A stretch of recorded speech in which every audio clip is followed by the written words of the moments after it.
Zimebaki siku 7 tu peke yake kuelekea uchaguzi mkuu wa hapa Tanzania, na mpaka hivi sasa tayari Chama cha Mapinduzi kinaonyesha kuwa mguu mmoja ndani na mguu mmoja ndio bado upo nje kuelekea uchaguzi huo, na hiyo inaonyesha moja kwa moja kulingana na kile ambacho rais wa awamu ya 6 ya Jamhuri ya Muungano wa Tanzania, Rais Samia Suluhu Hassan, kwa kile ambacho amekuwa akikifanya, na pia hata kwenye majukwaa mbalimbali ambayo amekuwa akipita na kuhutubia, amekuwa akionekana kama mtu ambaye ana ushawishi mkubwa sana kuelekea katika uchaguzi wa mwaka 2025 ambao unategemewa kufanyika Oktoba 29, ukilinganisha na watu wa vyama vingine vyote. Lakini pia inashawishi hata unapoenda kusikiliza sera zake, watu wengi wamekuwa kiona ni bora wampe yeye kuliko kumpa mtu mwingine kulingana na jinsi ambavyo yeye amejipambanua kitofauti. Lakini uchaguzi wa awamu hii unaenda kuwa ni uchaguzi wa kwanza ambao rais anaenda kusimama akiwa na upinzani mdogo kweli kweli ukilinganisha na chaguzi ambazo zimepita, na hiyo imechagizwa kwa asilimia kubwa na kila ambacho kimefanyika kwa Chama cha Demokrasia na Maendeleo, ambao wao hawajaweza kupata tiketi ya kwenda kuwania pia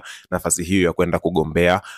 urais moja kwa moja. Kwa hiyo awamu hii chama cha CCM ama Chama cha Mapinduzi ndio chama ambacho kina nafasi kubwa zaidi ukilinganisha na vyama vingine. Lakini kama Chadema wangefanikiwa kushinda kesi yao mapema, basi ingekuwa ni rahisi kwao kuja hadharani na kuja pia kunadi sera zao. Lakini kwa kuwa wamekuwa na shinikizo, wamekuwa na kesi ambayo inawakabili, basi inakuwa ni changamoto kubwa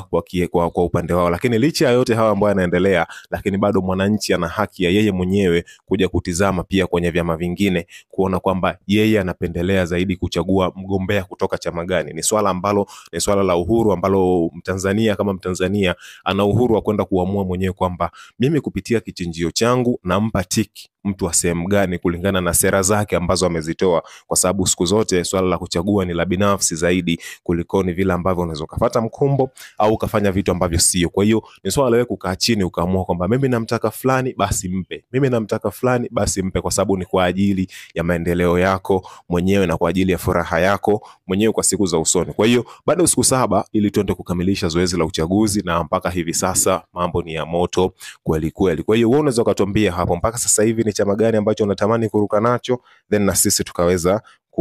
kupita na komenti yako hapa.